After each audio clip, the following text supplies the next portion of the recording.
जगत सारा क्षणिक है और आत्मा एक नित्य है। आत्मा का अनुभव बस एकमात्र नित्य है।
चैतन्य स्वभावी भगवान आत्मा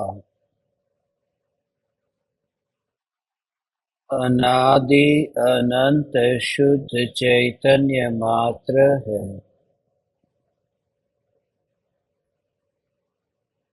ज्ञान मात्र है। मैं शुद्ध चैतन्य मात्र, ज्ञान मात्र, भगवान आत्मा हूँ। प्रति समय यह जागृति बनी रहे। इस जागृति का नाम धर्म है। देह की प्रत्येक क्रिया के काल में और विकल्पों के बहते प्रवाह के काल में ज्ञानी को प्रति समय यह जागृति रहती है कि मैं चैतन्य तत्व इस देह की किसी भी क्रिया में और विकल्पों के बहते प्रवाह में कहीं भी मिला नहीं हूँ। ऐसा शुद्ध चैतन्य तत्व मैं हूँ। प्रति समय स्वयं की शुद्ध चैतन्य सत्ता का बोध आत्म जागृति ही धर्म है। चैतन्य तत्व की स्व संवेदन प्रत्यक्ष निर्विकल्प अनुभूति होते ही प्रत्यक्ष सद्गुरु की यथार्थ महिमा जागृत होती है।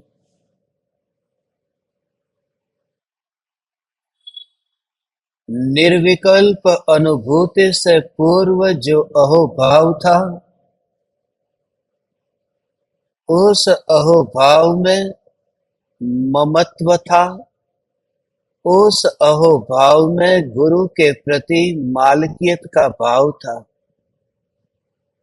उस अहोभाव में मोह का भाव था कि ये मेरे गुरु है। मगर स्वसंवेदन प्रत्यक्ष अनुभूति के काल में यह पहचान हुई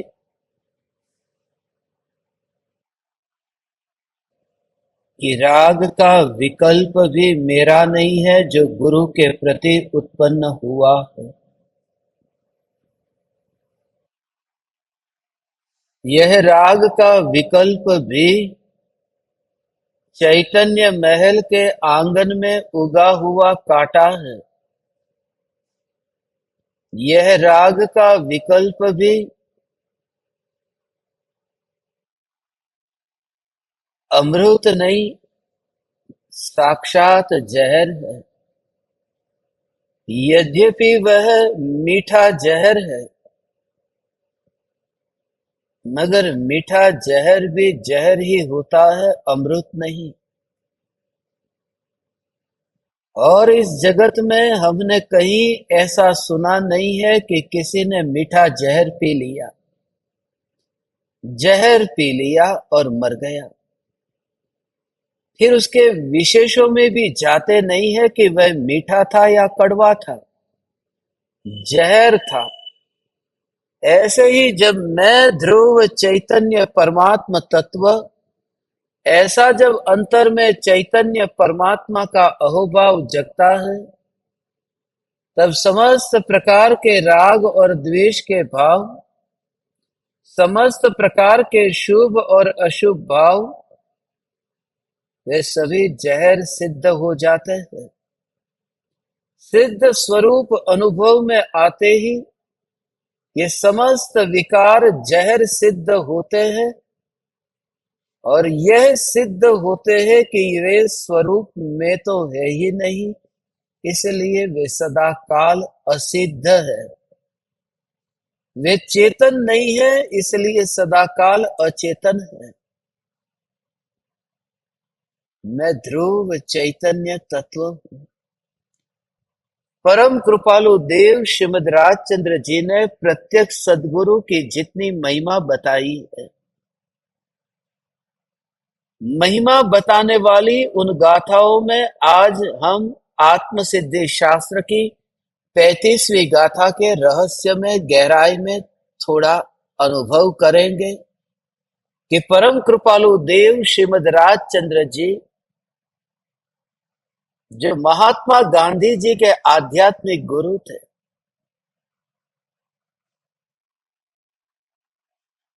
जो गृहस्थ होकर के भी, जो घर में रहते हुए भी, परिवार के संग में रहते हुए भी, जो दुकान पर बैठते हुए भी,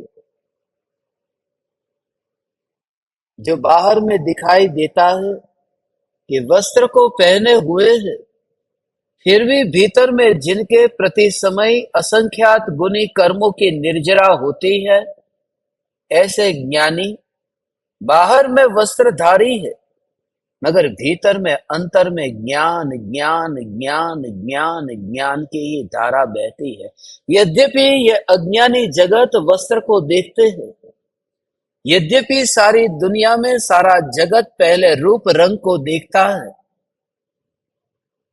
धन्य भागी है वह जीव जो चमड़े से ऊपर उठकर के, जो कपड़े से ऊपर उठकर के उस ध्रुव न्यायक देव को देखे, उन गुरुराज के अंतर के आत्मा में प्रकट हुई वितराग परिणति को देखे, तब फिर परम कृपालु देव गृहस्थ नहीं दिखाई देते। परम कृपालु देव गृहस्थ भी नहीं दिखाई देते और मुनि भी नहीं दिखाई देते। परम कृपालु देव मात्र भगवान आत्मा, भगवान आत्मा, मुक्ति के मार्ग पर अग्रसर ऐसा आत्मा, बस उसके अतिरिक्त और कुछ भी नहीं दिखता। यही जागृति। और परम कृपालु देव क्यों है? आपने तो परम कृपालु देव के बारे में कुछ ज्यादा गहराई में सुना नहीं होगा। परम कृपालु देव, ये कृपालु देव क्यों है? पारस मणि है। पारस मणि लोहे को छूता है तो लोहा सोना बन जाता है, मगर इस जगत में ऐसा कोई पारस मणि है जो लोहे को छुए और लोहा स्वयं ही पारस मणि बन जाए।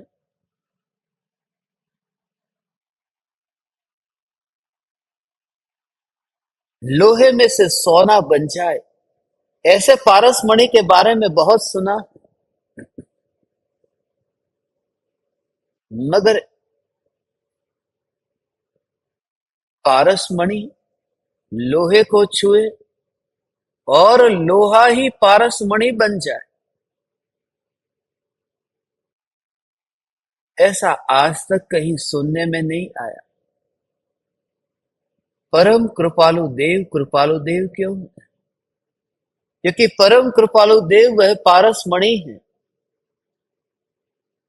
जिनके योग में सुपात्र जीव जाता है तो स्वयं ही कृपालु देव जैसा ज्ञानी पुरुष हो जाता है।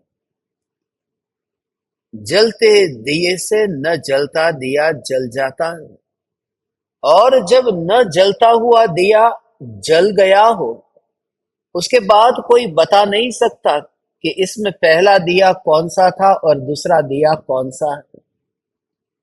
दोनों दिए जलते हुए हैं।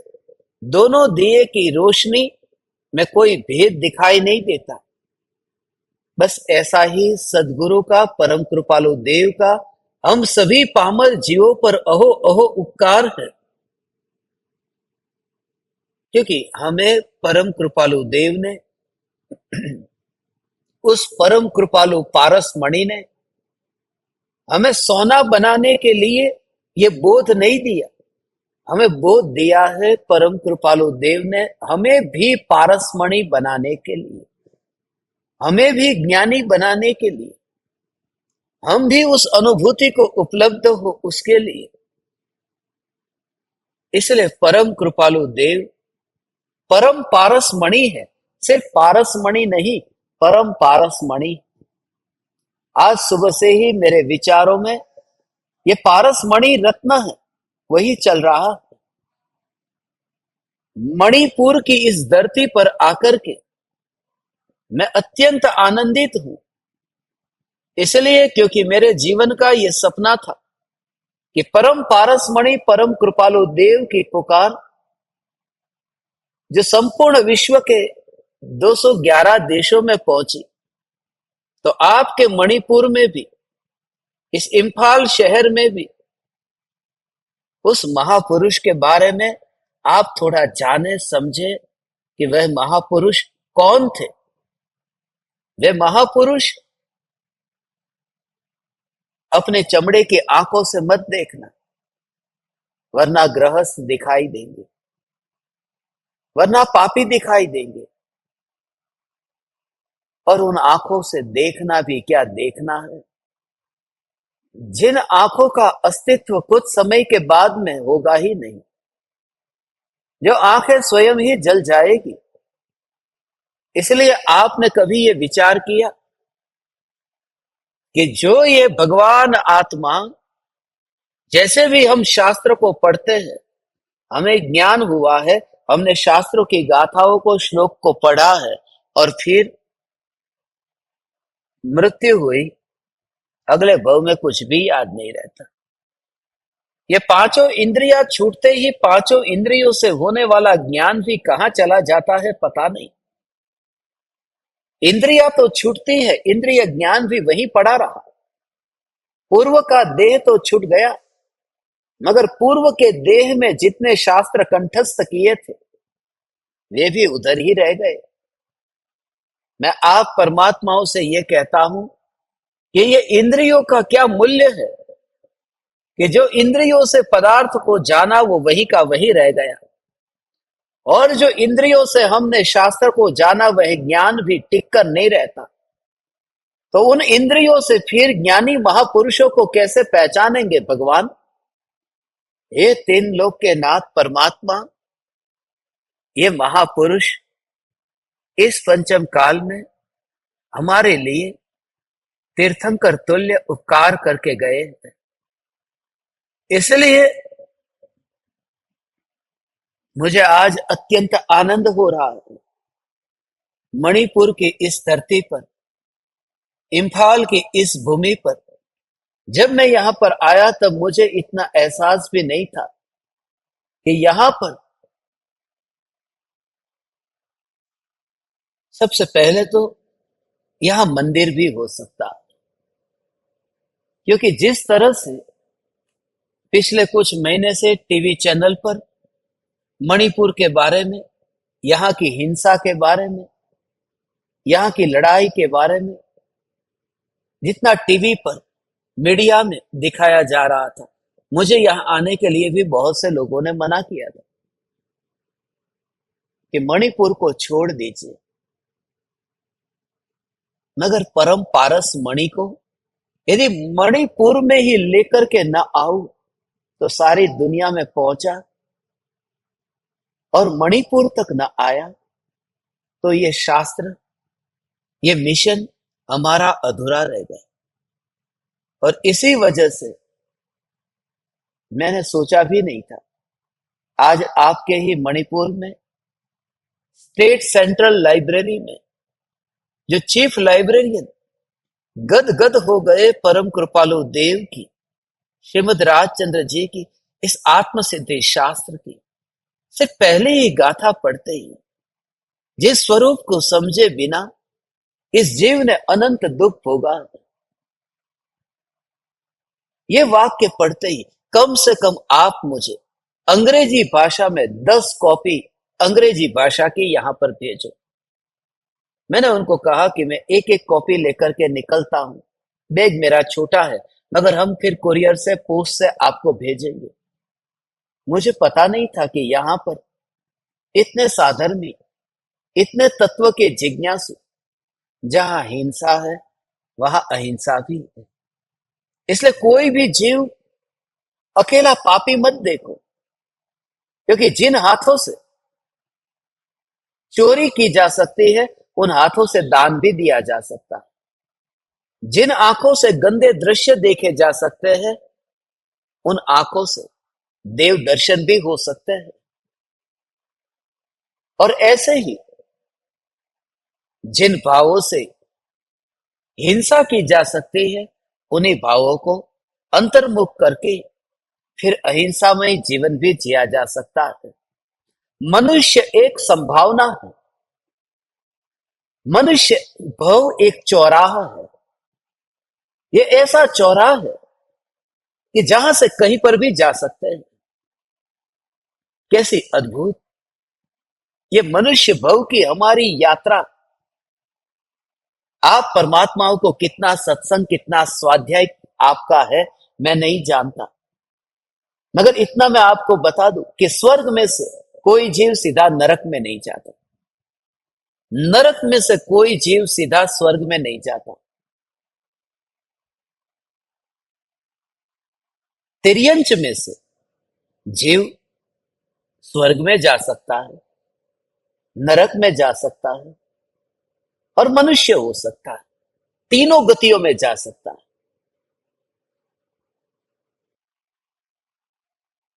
मगर तिर्यंच गति से मोक्ष में नहीं जा सकता।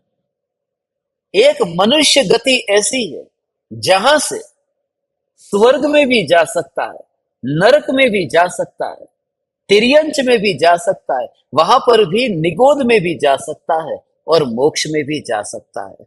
इसलिए यह मनुष्य गति एक चौराहा है। इस चौराहे पर हम खड़े हैं, हमें कहां जाना है यह सब चुनाव हमें करना। इसलिए कोई भी मनुष्य नीचा और हीन नहीं है। और जहां इतने पाप होते हो, आज दोपहर में ही जब मैं दीमापुर से यहां इम्फाल के लिए विमान में बैठ रहा था, एयरपोर्ट पहुंचा था, जो साधर्मी भाई बहन मुझे छोड़ने के लिए आए थे उन्होंने एयरपोर्ट के बाहर जो पेड़ है उन पेड़ों को दिखाया कि देखो ये पेड़, आपको इस पेड़ के ऊपर कहीं पर भी कबूतर दिखाई देते हैं, कहीं पर भी चिड़िया दिखाई देती है, कहीं पर भी कौवे दिखाई देते हैं, कहीं पर भी आपको इस पेड़ पर कोई पक्षी दिखाई देते हैं? एक भी पक्षी नहीं। और मैंने फिर उसका कारण पूछा। कल तक मुझे यह नहीं पता था, मुझे इतना पता था कि नागालैंड में लोग कुत्ता खाते हैं। आज उन्होंने बोला कि आपको इस शहर के अंदर कहीं पर भी पक्षी, चिड़िया ये भी नहीं मिलेगा। वो लोग चिड़िया भी खाते हैं, कौवा भी खाते हैं, कुछ भी, कोई भी पक्षी को ये नागालैंड के लोग छोड़ते नहीं। एक ही प्राणी है, ये बिल्कुल चीन की तरह ही, चाइना में जैसे सब कुछ खाते हैं, कुछ भी छोड़ते नहीं। ऐसी इस भूमि पर आपको क्या कभी कल्पना हो सकती है कि ये वितरागी परमात्मा की वाणी भी उन उन पापी जीवों के लिए हो सकती है? हो सकती है, क्योंकि औषधि तो बीमार के लिए ही होती है। ये वितराग वाणी एक औषधि है, ये बीमारों के लिए है, ये मरीजों के लिए है। और हमें प्रेम से, वात्सल्य से, कितनी भी क्रूरता का भाव हो, पंचम काल में इस प्रकार की क्रूरता ये तो कम है। छठे काल में तो माँ बच्चे को प्रसूति देते ही, बच्चे को जन्म देते ही बच्चे को ही खा जाएगी। माँ अपने बेटे को खा जाएगी। आप जरा विचार करो, इतनी भूख लगेगी, कुछ भी मिलेगा नहीं। ऐसी स्थिति में अभी तो शुरुआत है, अभी तो 2500 वर्ष पूरे हुए, अभी 18,500 वर्ष बाकी है। एक और नागालैंड की उस धरती पर इस तरह की हिंसा, इस तरह का मांसाहार, मांसाहार कहना भी ठीक नहीं है। ये हम बेईमान लोग हैं, हमारी भाषा में इतनी बेईमानी है। इस दृष्टि से मुझे अंग्रेजी भाषा अच्छी लगती है। हम शाकाहार कहते हैं, हम मांसाहार कहते हैं। वास्तव में अंग्रेजी में वेजिटेरियन कहते हैं और नॉन वेजिटेरियन कहते हैं। ये वेजिटेरियन है, माने ये शाकाहारी है, और ये नॉन वेजिटेरियन है, माने ये मांसाहारी है। नॉन वेजिटेरियन का अर्थ मांसाहारी नहीं होता, नॉन वेजिटेरियन का अर्थ होता है अशाकाहारी। क्योंकि जब तुम मांसाहारी कहते हो तब तुमने ये सिद्ध कर दिया कि मांस भी आहार होता है। मांसाहार नहीं है, अशाकाहार। ये जो शाक सब्जी के अलावा जो कुछ भी है वह सब अशाकाहार है। मांस को आहार कहने में भी अंग्रेजी भाषा इसलिए नॉन वेजिटेरियन कहती है। एक और वहां ऐसे पापी, एक और मणिपुर में इतनी हिंसा, मणिपुर में स्त्रियों को नंगा करके दौड़ाया गया, मारा गया, काटा गया।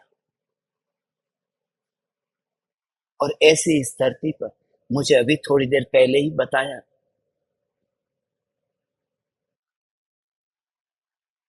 मुझे तो पहले तो पता ही नहीं था। जैसे मैंने आपको कहा ना मंदिर के बारे में, मुझे ये पता ही नहीं था। आपके ही मंदिर के जो प्रेसिडेंट है उन्होंने मुझे कहा कि ये मंदिर सिर्फ मंदिर नहीं, जैन मंदिर नहीं, ये मंदिर दिगंबर जैन मंदिर है, मणिपुर में दिगंबर जैन मंदिर। मगर मैं चौंक गया जब उन्होंने मुझसे कहा 110 साल पुराना ये जैन मंदिर, 110 वर्ष हो गए। इस मंदिर को देख करके, यहाँ की रचनाओं को देख करके लगता है वास्तव में ये बहुत पुराना मंदिर है। और ऐसी भूमि पर, ऐसे राज्य में मुझे बताया गया, जब मैंने पूछा कि यहाँ कोई साधु संत, कोई महाराज कोई आते हैं कि नहीं, बोले यहाँ पर कोई महाराज आएंगे तो उन्हें तो जान से मार देंगे, यहाँ मणिपुर के लोग जला देंगे, मार देंगे, काट देंगे। और महाराज को ही नहीं, हम यदि महाराज साहब को बुलाएंगे, महाराज को बुलाएंगे तो हमें भी काट देंगे, मार डालेंगे। तब मुझे बहुत बहुत बहुत आश्चर्य हुआ, खेद हुआ, दर्द भी हुआ। ये मणिपुर की भूमि, ये पारस मणि की भूमि, ये चैतन्य चिंतामणि की भूमि, ये तीर्थंकर की भूमि, ये भरत की भारत भूमि। और ऐसे भारत भूमि पर भी भावलिंगी संत यदि रास्ते पर चले तो काट दिए जाए। अमेरिका और कनाडा और यूरोप अफ्रीका में मुझे इतना दुख नहीं हुआ, क्योंकि उन देशों में हम समझ सकते हैं कि भारत देश के बाहर वहां समझने वाला कोई नहीं। मगर ये तो भूमि तीर्थंकर की भूमि है, और ऐसी इस भूमि पर जहां मुनिराजों का आना न होता हो, जहां मुनिराजों का स्वरूप समझना भी उनकी कल्पना से बाहर हो, ऐसे इस राज्य में भी भगवान पिछले 110 वर्षों से ये जिन मंदिर ये सुरक्षित रहा। मैं धन्य भागी हूं आपके इस दिगंबर जैन मंदिर में परम कृपालु देव श्रीमद राजचंद्र जी की पुकार। आपने इतना वात्सल्य दिया, आपने इतना प्रेम दिया, नहीं तो बहुत मुश्किल है। आग्रह और अहंकार के कारण यद्यपि मैं चर्च में भी जाता हूं, मस्जिद में जाता हूं, वहां पर भी इस शास्त्र को भेंट दिया, मगर दिगंबर जैन मंदिर में, 13 पंथ में, 20 पंथ में, ये पंथियों में ये बात कहना बहुत मुश्किल लगता है। फिर भी इस आत्मसिद्धि शास्त्र में कहीं पर भी परम कृपालु देव ने किसी धर्म का नाम नहीं लिखा, किसी संप्रदाय का नाम नहीं लिखा। नहीं तो मणिपुर के ये चीफ लाइब्रेरियन उसको पढ़ते ही वो इतने सारे शास्त्र क्यों मंगाते।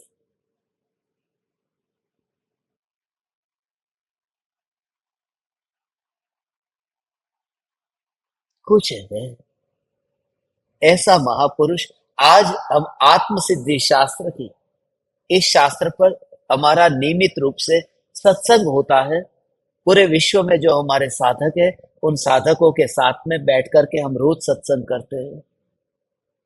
आपको भी हमारे उस ग्रुप में जोड़ेंगे। आप भी कल से यहां नहीं तो लाइव सत्संग सुन सकेंगे। हे चैतन्य परमात्मा, हे भगवान आत्मा, हे तीन लोक के नाथ परमात्मा, संप्रदाय से ऊपर उठो। मैं किसी भी संप्रदाय में नहीं मानता, और सभी संप्रदाय में मानने वाले को परमात्मा के रूप में देखता हूं। इसलिए आज यहां हूं, कल किसी और जगह पर, क्योंकि तुम परमात्मा के अतिरिक्त और कुछ भी नहीं हो।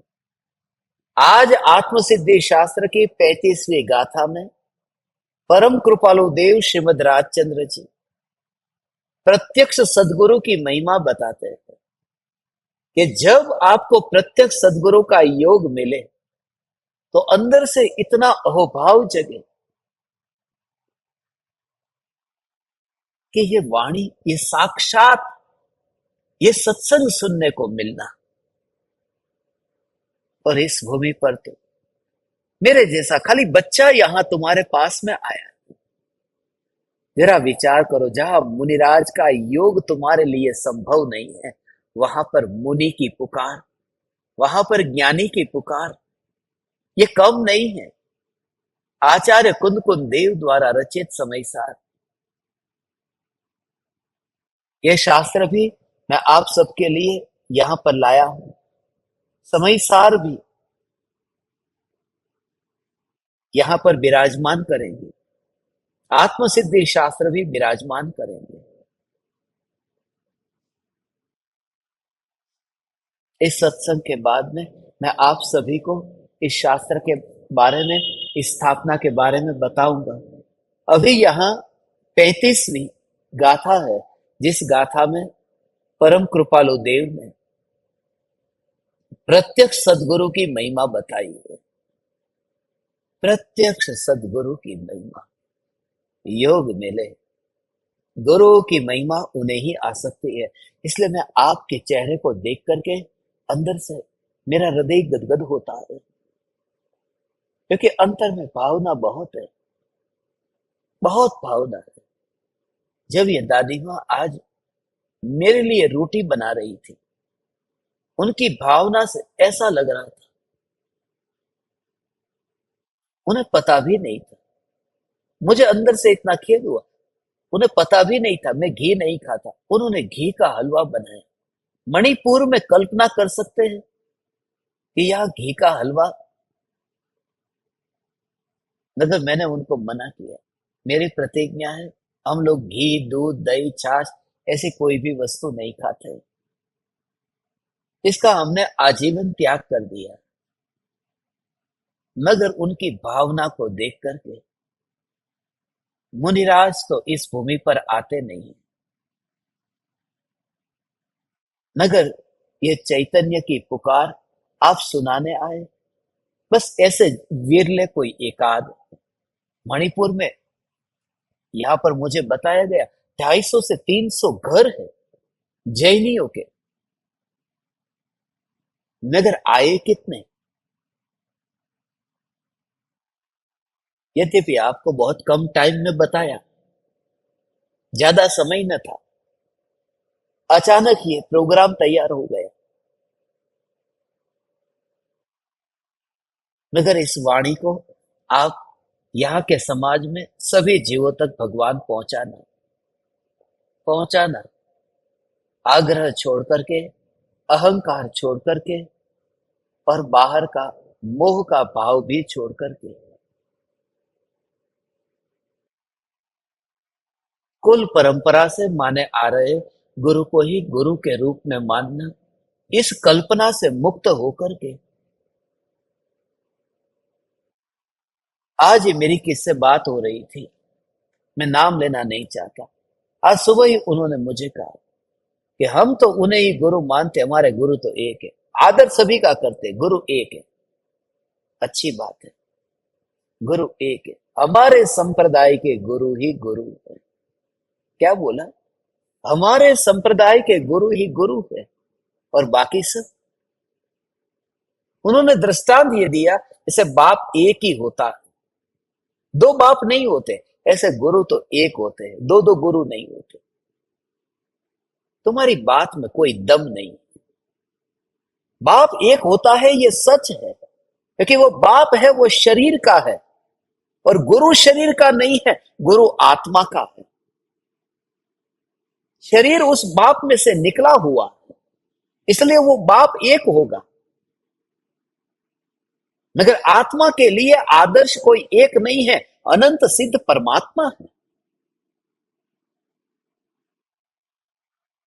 इसलिए नमो अरिहंताणम कहा, इसलिए एक नहीं, नमो लोये सव्व साहुणम कहा। सव्व कहा ने, ये तुम क्यों नहीं पढ़ते हो? झुको तुम। जहां से भी वितरागता मुझे प्राप्त होती है, जहां पर भी मुझे वितरागता के दर्शन होते हैं, हे चैतन्य परमात्मा, हे भगवान आत्मा, बस ऐसे विराट विराट होकर के सभी को परमात्मा परमात्मा परमात्मा आग्रह से मुक्त होना। मैं तो आज के दिन के लिए हूं, मैं सभी राज्यों में एक एक रात के लिए जाने वाला हूं। इससे पहले ये नागालैंड में था, उससे पहले आसाम में था, उससे पहले अरुणाचल प्रदेश में था, अलग अलग जगह पर। कल मिजोरम चला जाऊंगा।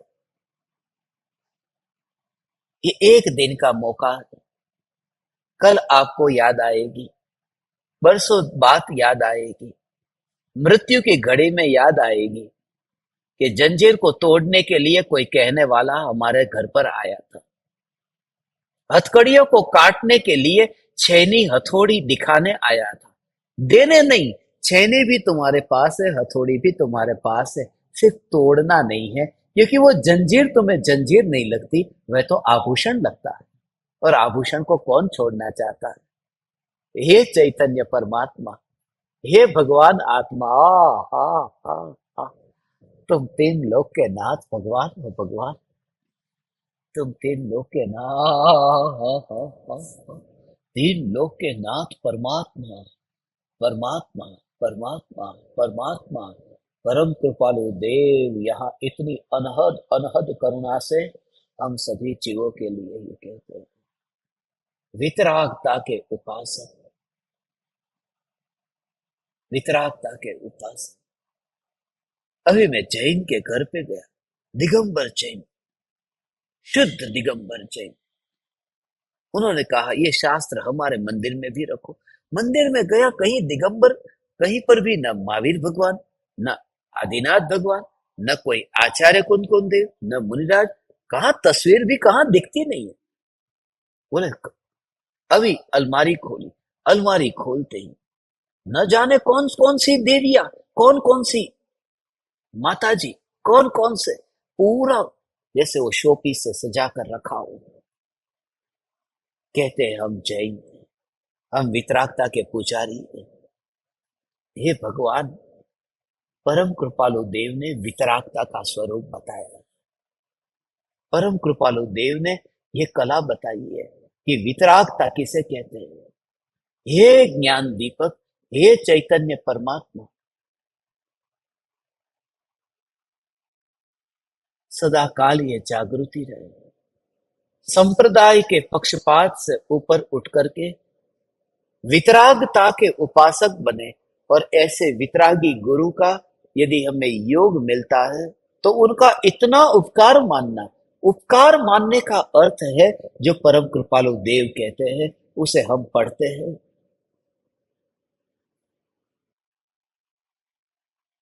33वीं गाथा है।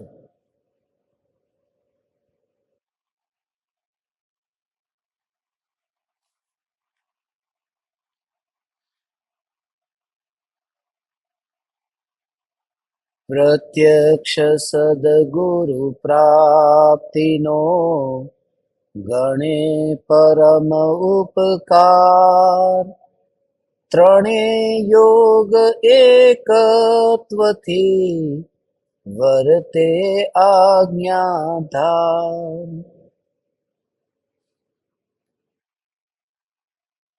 आत्मार्थी प्रत्यक्ष सद्गुरु का सानिध्य प्राप्त होने को परम उपकार मानता है।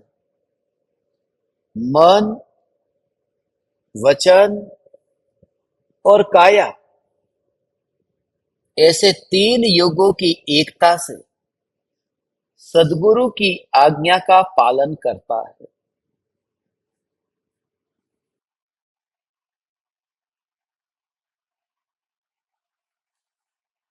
इसके बारे में थोड़ा समझने योग्य है। सद्गुरु का योग जब प्राप्त हो तो अंतर में कितना अहोभाव आए। वो योग है, उस योग की महिमा क्या है। तुम्हारे अंतर में जैसे ही ये अहोभाव जगे, सबसे पहले तो प्यास लगती है। अब पानी के बिना चैन नहीं पड़ता। इतनी भूख लगी है, भोजन के बिना चैन नहीं पड़ता। इतनी गर्मी लगती है, एयर कंडीशन के बिना चैन नहीं पड़ता। जैसे ऐसे ही तुम्हारे अंतर में ये जिज्ञासा, हु एम आई, मैं कौन हूं, मैं कौन हूं, मैं कौन हूं, मैं कौन हूं, मैं कौन हूं, मैं कौन हूं, मैं कौन हूं, यही यही यही यही यही यही मैं कौन हूं। और तब तुम्हें पता नहीं है, तब तुम्हें मार्ग दिखाने वाला कोई मिल जाए तो योग मिल गया। जैसे प्यासे को पानी देने वाला मिल गया, पानी देने वाला मिल गया। और वो पानी देने वाला, हा हा हा हा हा, पानी देने वाला भी नहीं, उसने पानी दिया नहीं, दिया नहीं, दिखाया, दिया नहीं, दिखाया। क्योंकि उन्होंने ये बताया कि तू, तेरे पास पानी, तेरे पास पानी है नहीं। जैसे मछली पानी में ही होती है, तू तेरे चैतन्य स्वरूप में है। और तू तेरे चैतन्य स्वरूप में भी नहीं है भगवान, क्योंकि मछली पानी में होती है, पानी पानी में नहीं होता, पानी तो पानी होता है, मछली पानी में होती है, पानी पानी में नहीं होता, पानी तो पानी होता है। ऐसा ही मैं चैतन्य परमात्मा, ये परमात्मा, मैं परमात्मा हूँ, मैं परमात्मा हूँ, मैं परमात्मा हूँ, मैं चैतन्य चैतन्य चैतन्य चैतन्य चैतन्य। ऐसा जिन्होंने पुकारा है भगवान, ऐसे प्रत्यक्ष सदगुरु जिन्होंने सोते हुए को जगा दिया। बिल्कुल गहरी नींद में कोई सो रहा था और उसको जगा दिया भगवान। समय कम है और उस समय फिर मौका नहीं मिलता। ऐसा ऐसा आप परमात्माओं को क्या कहो भगवान। हो फॉरेन की जो फ्लाइट होती है ना, वो ज्यादातर फ्लाइट रात की होती है। एक बार ऐसा ही हुआ था, मैं एयरपोर्ट पे बैठा, तो उस समय एयरपोर्ट पे बैठे तो वहां पर पता नहीं कब नींद आ गई। अब इतनी महंगी टिकट, साउथ अमेरिका की टिकट थी, 2.25 लाख से ज्यादा वो टिकट, और एयरपोर्ट पे नींद आ गई। उस समय एक आदमी था, मैं वहां पे ही बैठा था, सब लोग अंदर चले गए, उसने खाली मुझे जगाया।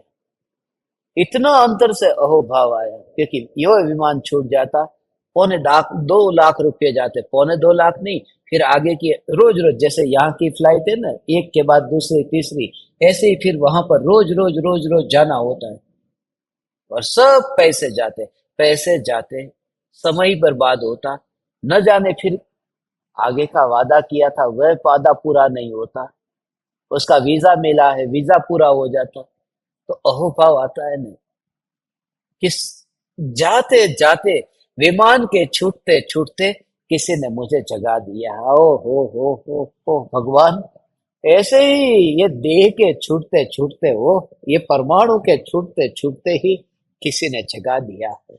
और वो जगाने वाले परम कृपालु देव, जिन्होंने ये पुकार की है, भगवान आत्मा ऐसा कह के, चैतन्य चैतन्य चैतन्य चैतन्य। ओ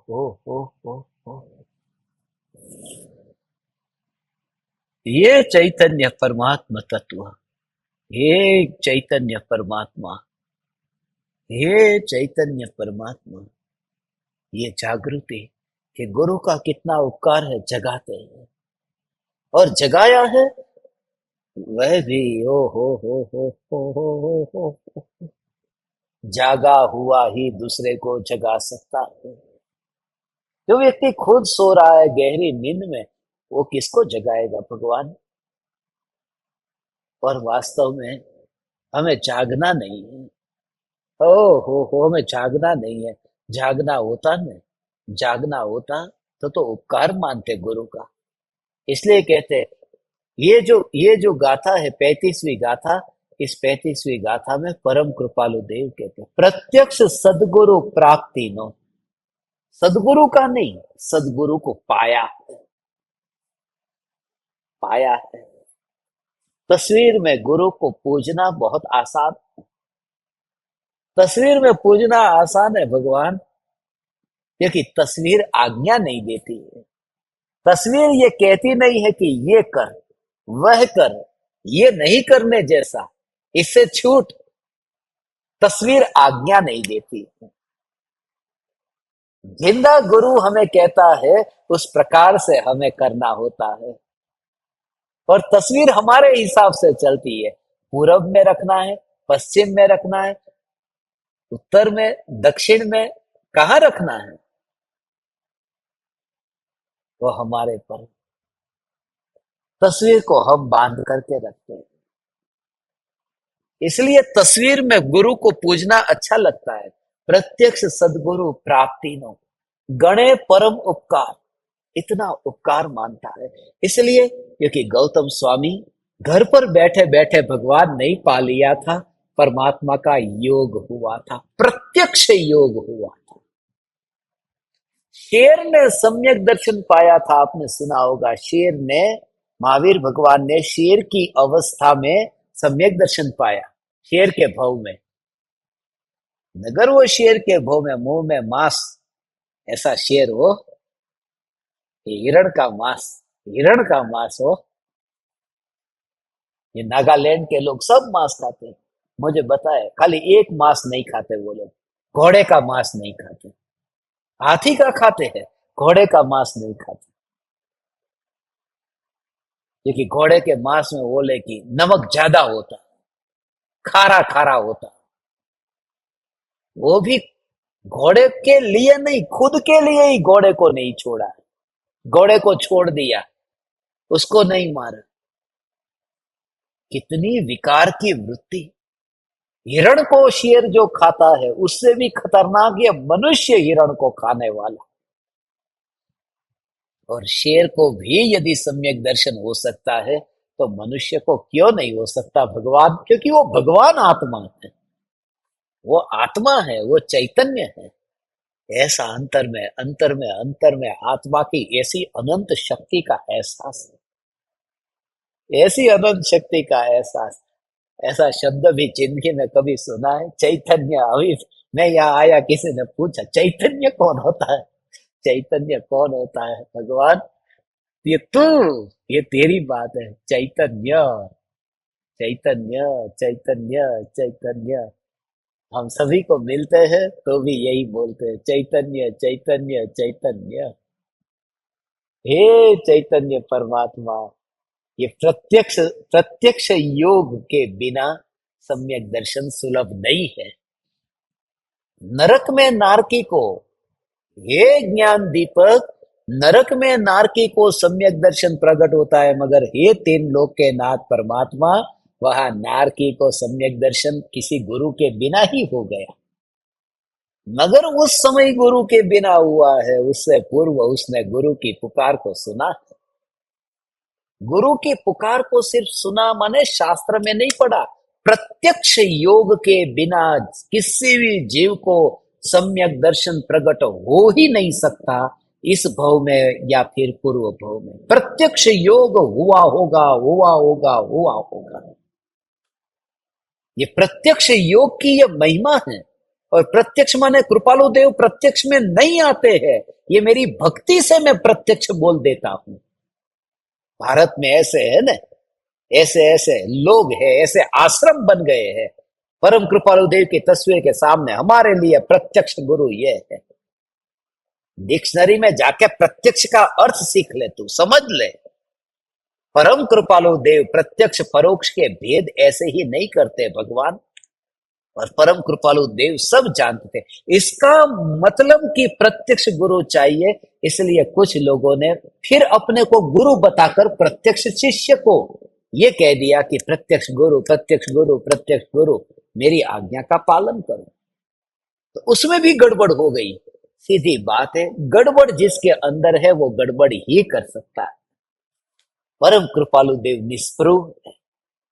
श्रीमद राजचंद्र जी के निष्पृहता ऐसी है, वे अपने को गुरु के पद पर रखते ही नहीं, वे किसी को शिष्य नहीं बनाते।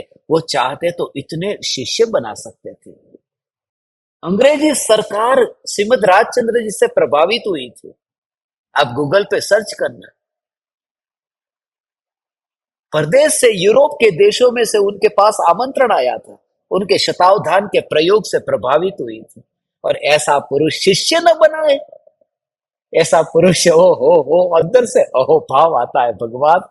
ऐसे साधु सुगुरु कब मिली है, ऐसे परम कृपालु पारस मणि कब मिली है। हो आ हा हा, ऐसे साधु सुगुरु कब मिली है, ऐसे गृहस्थ सदगुरु कब मिली है। घर में रहते हुए भी उन्होंने जो प्रत्यक्ष की महिमा बताई है,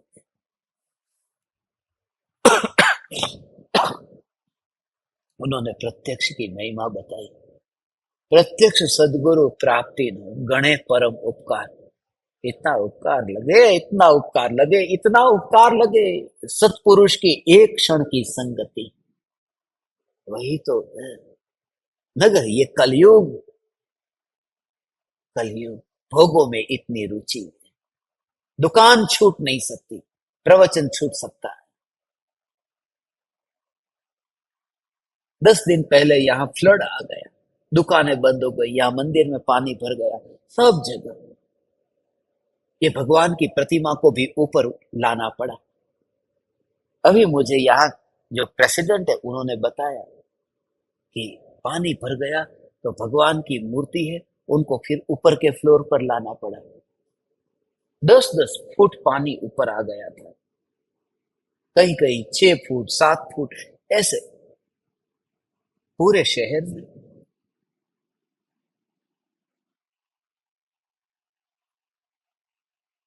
जब बस बाढ़ आ जाती है तो भगवान को बाढ़ में नहीं बहाते हैं, उनको ऊपर लेके आते हैं ना। तो राग और द्वेष, काम क्रोध के विकार के भावों की बाढ़ जब आती है भगवान, तो ये चैतन्य परमात्मा की मूर्ति जो अमूर्तिक ऐसी मूर्ति, उसको कब तक वहां पर बिठा के रखेंगे? ऊपर उठाओ, ऊपर उठाओ, अर्थात उसे बाढ़ के अंदर नहीं गिरा ऐसा अनुभव करो।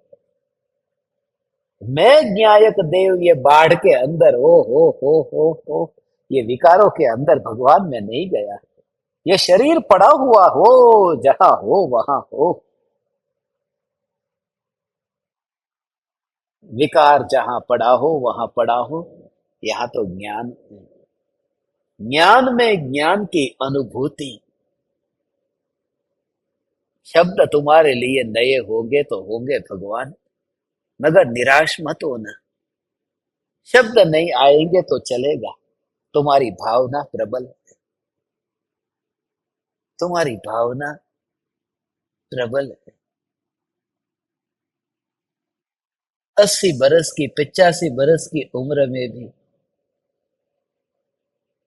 रोटी बनाने का भाव आया, जिसका नाम भी तुम्हें पता नहीं, जिसका चेहरा भी देखा नहीं, और घर का सब कामकाज छोड़ करके, हे तीन लोक के नाथ परमात्मा, तेरी भावना ही मुझे दिखाई देती है। ओ चैतन्य परमात्मा, मेरे दादी माँ की उम्र भी तुमसे छोटी होगी ऐसा लगता है। हे चैतन्य परमात्मा, हे चैतन्य परमात्मा, आपका बनाया हुआ हलवा तो मैं नहीं खा सका, मगर आपकी भक्ति का भाव है, उस भक्ति के भाव को अंदर में मोड़ दो, आपके आत्मा के अंदर, अंदर मोड़ दो, अंदर उस भाव को। तब फिर वो भीतर आता है, तब फिर अंदर में इसका प्रयोग करने के लिए मैं आप सभी को प्रवचन भेजूंगा कुछ, और प्रवचन को आप सुनना। सरल भाषा में प्रवचन होंगे, जिसमें कठिन शब्द जो लगते हैं उन शब्दों का उपयोग नहीं करेंगे, नहीं किया होगा ऐसे प्रवचन आप सुनना। बस प्रत्यक्ष सदगुरु प्राप्ति नो गणे परम उपकार, तो ऐसा उपकार गिनता है। त्रणेय योग एकत्व थी, ये ओरिजिनली ये गुजराती लैंग्वेज में लिखा है, मगर उसका फिर हमने अनुवाद किया। तो तीनों योग से, मन वचन और काया से गुरु की आज्ञा में रहता है, आज्ञा में रहता है, आज्ञा, आज्ञा, गुरु की आज्ञा में। ये तुझे ये सोचना भी नहीं है, ये बोलना भी नहीं है, और ये काम तुझे करना भी नहीं है, ये नहीं करना। ये तुझे करने योग्य है, ये तुझे बोलने योग्य है, ये तुझे सोचने योग्य है। तू इस प्रकार का विचार कर, चिंतन कर। ये गुरु की आज्ञा है। ऐसी आज्ञा जिन गुरुओं ने हमें दी है, मगर जिस आज्ञा से शिष्य का भला हो वही गुरु की आज्ञा। गुरु का स्वार्थ जिसमें हो वह गुरु की आज्ञा नहीं है, वो तो कुगुरु की आज्ञा है। बस हो कैसी करुणा का भाव, कैसा करुणा का भाव। ये समय सार ताड़ के पान पर लिखा गया भगवान, कैसा करुणा का भाव। ताड़ के पान पर खेद करते करते आपको तो कल्पना भी नहीं होगी ऐसी कि भावलिंगी संत 2000 बरस पहले ये समय सार शास्त्र जैसे लिखा न, और वो 2000 साल के बाद में आज आया। ऐसे ही आज ये शास्त्र लाइब्रेरी में पहुंचा, कल कहां पर हम होंगे पता नहीं। ये देह तो स्मशान में पड़ा होगा, आत्मा कहाँ होगा। मगर यहाँ पर जगत के जीवों के प्रति कि तुम उस अनुभव को उपलब्ध हो, कि तुम अनुभव करो कि तुम परमात्मा हो, भगवान। ऐसा अंतर में चैतन्य परमात्मा का जोर, न्यायक न्यायक न्यायक न्यायक न्यायक न्यायक न्यायक न्यायक। ओहो, ऐसा प्रत्यक्ष सदगुरु का एक ही उद्देश्य है कि शिष्य उस अनुभूति को उपलब्ध हो। हे चैतन्य परमात्मा, शिष्य उस अनुभूति को उपलब्ध हो जो अनुभव यहां हो रहा है। तुम्हें नीचे नहीं बैठना पड़े, तुम्हें जमीन पर नहीं बैठना पड़े भगवान।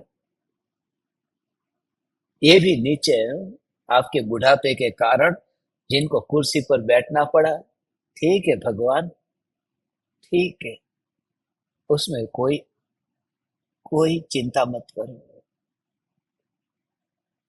कोई अपमान नहीं। शरीर की स्थिति आपकी ऐसी है, कोई बात नहीं। हे चैतन्य परमात्मा, फिर भी तुम नीचे ही बैठे हो, क्योंकि सिर छिला से तो नीचे ही है ना, हम सब नीचे है ना, सब नीचे। ऐसा अंतर में गुरु का बोध है कि तू ऊपर बैठ, तू नीचे मत बैठ। वो तो कहते हैं लोक के अग्र भाग पर विराजमान हो कि कभी यहाँ वापिस न आना पड़े। अब यहां से वनवे होगा, यहां से जाना होगा, अब वापिस आना नहीं होगा। हे चैतन्य परमात्मा, बस सदाकाल ये जागृति, त्रिकाल ध्रुव न्यायक न्यायक न्यायक की जागृति के बल पर गुरु का अहोभाव आए। गुरु यदि ये कहे कि तुझे ये नहीं करना है तो नहीं करता, कोई शंका नहीं करता। क्यों? आज्ञा की जब बात आए, बस जी प्रभु, और उसमें भी विरोध नहीं, मजबूरी जैसा तो लगता ही नहीं है। करना पड़ रहा है ये तो लगता ही नहीं है, प्रसाद लगता है। गुरु प्रसाद है। आपने मुझे कहा तुझे आत्मसिद्धि शास्त्र का पाठ करना है, तुझे आत्मसिद्धि शास्त्र का पाठ करना है। यह आत्मसिद्धि शास्त्र है, उसका हिंदी में भी ऑडियो है, गुजराती में भी ऑडियो है। इसका पाठ करना, यूट्यूब पे आप सर्च करेंगे आत्मसिद्धि शास्त्र और फुलचंद शास्त्री सर्च करेंगे तो आपको वो हिंदी में भी गाया हुआ, हिंदी लैंग्वेज में मिल जाएगा।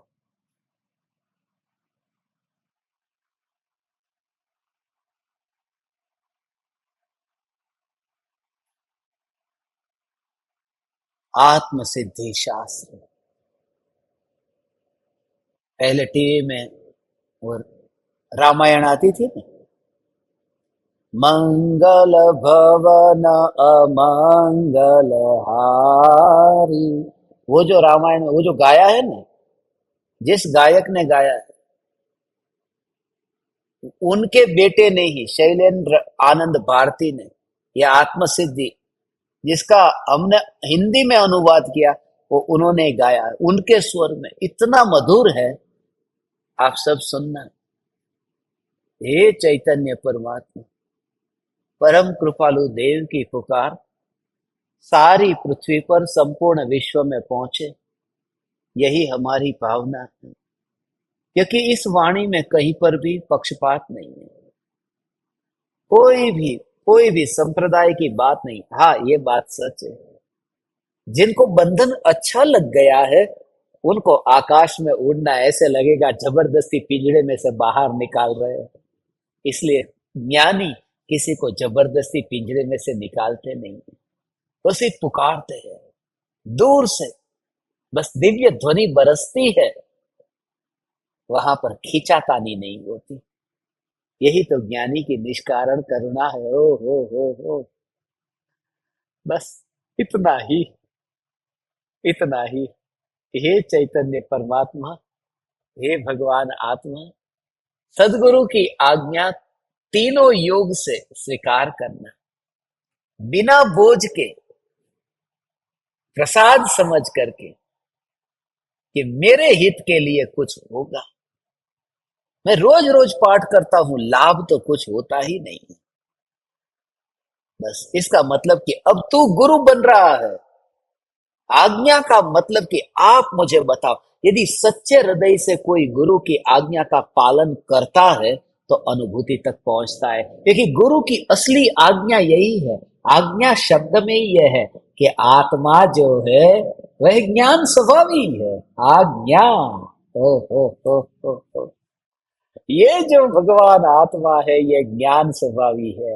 आत्मा को ज्ञान में जानना, पहचानना, अनुभव करना, इसी का नाम आज्ञा है। सदगुरु की यही आज्ञा होती है। वो ये नहीं कहते पानी का गिलास मुझे दे दे, ऐसी आज्ञा नहीं है। हो भगवान, पर आज्ञा में ऐसी आज्ञा ही आज्ञा हो सकती हो। मुझे बाथरूम जाना है तो मैं गुरु की आज्ञा लेकर के जाऊं। अब तुम जरा विचार करो, छोटी छोटी बातों पर यह आज्ञा आज्ञा आज्ञा। मैंने तो गुरु की आज्ञा नहीं ली, गुरु की आज्ञा नहीं ली।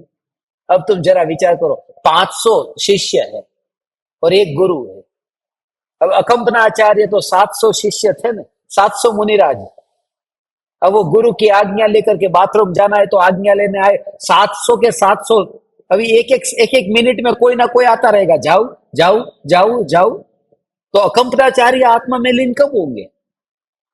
इसलिए आज्ञा का मतलब ये नहीं कि एक एक चीज को पूछने जा करके उनके पास में उनको परेशान करना, उनको डिस्टर्ब करना।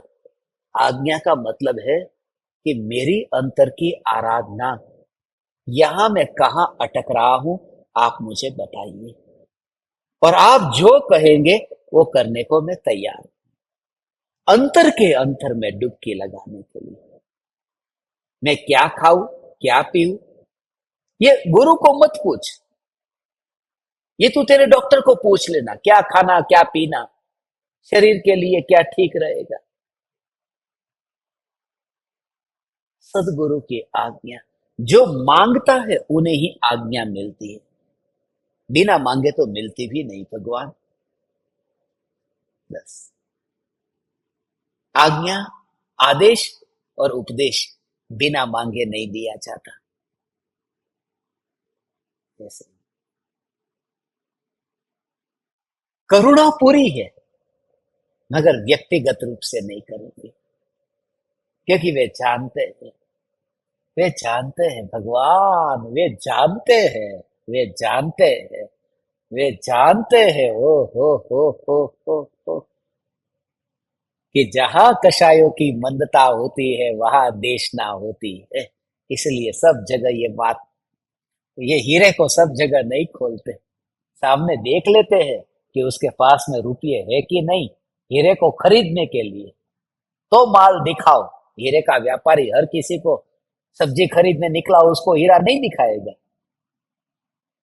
जिसके अंतर में ऐसी चैतन्य परमात्मा की रुचि जगी हो, उनको ही गुरु उपदेश देते हैं, आदेश देते हैं, आज्ञा देते हैं कि उसकी पात्रता, उसकी योग्यता देख करके उस जीव को गुरु आज्ञा देते हैं।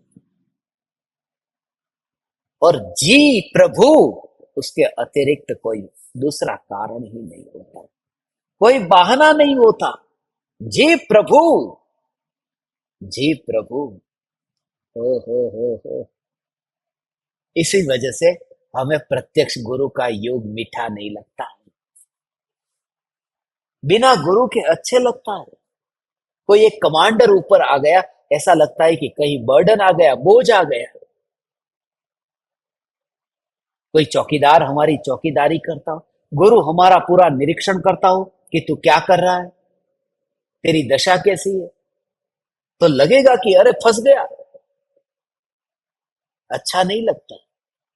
मगर उस जीव को अपने को धन्य अनुभव करता है कि मेरे सिर पर छत नहीं थी, मुझे छत मिल गई। मेरे पास में लाठी नहीं थी, लाठी मिल गई। और प्रत्यक्ष गुरु तो लाठी। ओ हो, जो दुर्बल को, समय सार में ही लिखा है। ये पढ़ना आप सब। अभी तो एक कॉपी है हिंदी में, इसकी पीडीएफ है। वो पीडीएफ में आप सभी के, आपके ग्रुप में भेजूंगा पीडीएफ फाइल, तो आप सब पढ़ना।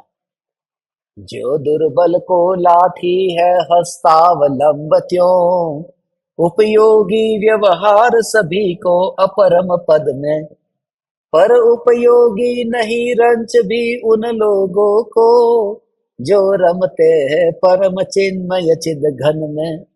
समय सार। जो दुर्लभ दुर्बल है, उसको लाठी का सहारा है। ऐसे ही ये व्यवहार, व्यवहार में सब आ गया। गुरु की भक्ति, देव दर्शन, पूजा, व्रत, तप, ये सब आ गया। गुरु तो सहारा है। गुरु पिता है।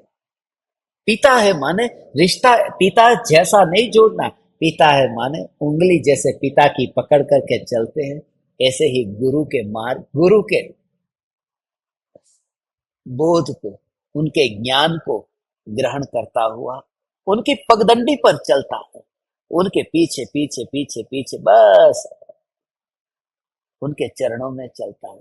चरणों पर वो पहुंच जाता है। हे चैतन्य परमात्मा, प्रत्यक्ष सदगुरु की महिमा परम कृपालु देव ने बताई है। तीन योग के एकत्व से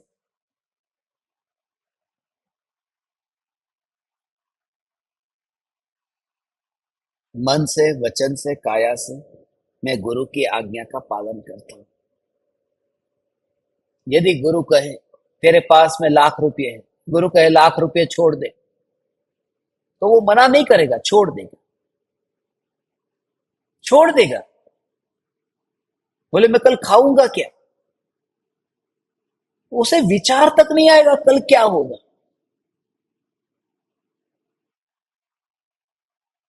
मगर प्रत्यक्ष सदगुरु, सदगुरु होगा, होंगे, तो वो ये कहेंगे भी नहीं। वो उसकी सब दशा को देखेंगे। वो शिष्य की श्रद्धा का शोषण नहीं करेंगे। वो उनकी परिस्थिति को देखेंगे, उनकी मनस्थिति को देखेंगे, और अंततः उनकी अंतस्थिति को देखेंगे, और फिर उनकी आज्ञा होगी। परम कृपालु देव का विरह हमें कितना कितना खटकता है। आपको क्या बताऊं भगवान। हे चैतन्य परमात्मा, समय हो गया, पता ही नहीं चला। महावीर भगवान की दिव्य ध्वनि का सार जिन्होंने हम तक पहुंचाया, आपके, अभी मैं दर्शन कर रहा था महावीर भगवान के। मूल नायक महावीर भगवान है ना। महावीर भगवान के दर्शन कर रहा था, और यही बात परम कृपालु देव ने भी महावीर भगवान की वाणी को सुना, और वे महापुरुष वहां से यहाँ पधारे। साक्षात साक्षात साक्षात प्रत्यक्ष महिमा ऐसी। आप समस्त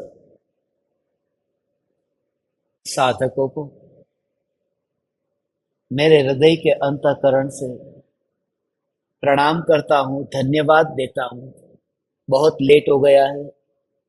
जहाँ 6 बजे आपका मणिपुर बंद हो जाता है, वहां रात को 9 बजे तक भी चैतन्य चैतन्य चैतन्य चैतन्य सब शांति से सुखद अपने अपने घर पहुंचे। अपने अपने घर पहुंचे माने चैतन्य के घर पहुंचे, क्योंकि वहां पहुंचने बिना शांति है ही नहीं। और वहां कभी भी जा सकते हो, 6 बजे के बाद में मणिपुर खुले या न खुले, तुम यहाँ कभी भी जा सकते हो भगवान। ऐसी आप सभी परमात्माओं की दशा प्रकट हो। बस अधिक क्या कहूं। कभी जीवन में मौका मिला तो फिर हम दोबारा कभी मिलेंगे। आप सभी साधकों ने, परमात्माओं ने आपके इस तेरा पंथ संप्रदाय के दिगंबर जैन मंदिर में समस्त संप्रदाय का आग्रह छोड़ करके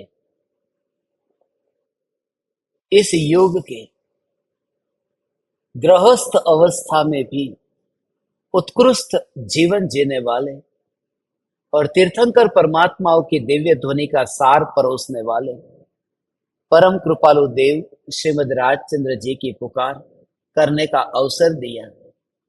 इस गणधर की गद्दी से मुझे ये वितरागी परमात्मा की वाणी को आप तक पहुंचाने का अवसर मिला। मैं आपके समस्त संघ, आपके प्रेसिडेंट, आपके यहाँ के समस्त कार्यकर्ता, उन सभी का ऋणी हूं और मेरे हृदय के अंतःकरण से आप समस्त परमात्माओं को प्रणाम करता हूं। प्रणाम। चैतन्य चैतन्य चैतन्य।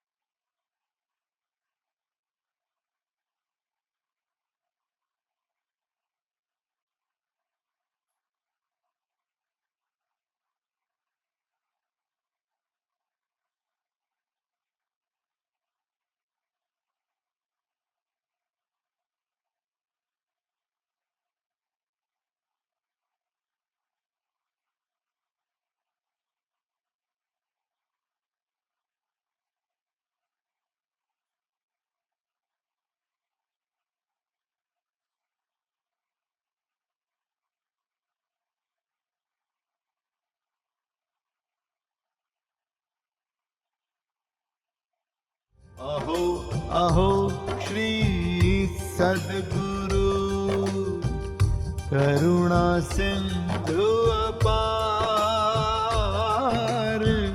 इस पामर पर प्रभु किया अहो अहो उपकार,